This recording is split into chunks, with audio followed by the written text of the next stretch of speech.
Yojik sochda mana shunaqa idealni prichoskani bugun sizlar bilan ko'ramiz. Birinchi navbatda sochimizni uzunligini firovka qayti yordamida kaltalashtira olamiz. Yojik sochga strishka qayti bilan ishlab bo'lmaydi, hamma biladi.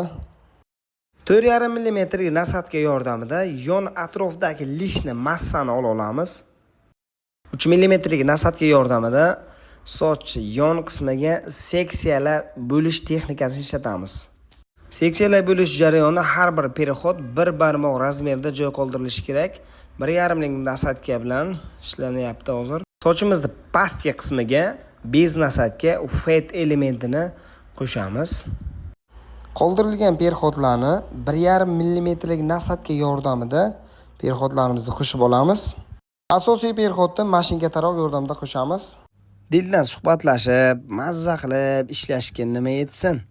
Har bir ishda tozalik muhim bo'lgandek, bizni ham ishimizga tushovka texnikamiz juda katta rol o'ynaydi. Natijamiz yondan ham ko'rsak bo'ladi, uzoqlashtirib ham ko'rsak bo'ladi. Rezultat yoqdimi? Yojik sochi bor, kaltagina prichoskada yuradigan tanishlarga, barchaga tashlab qo'yamiz. Salomat bo'linglar.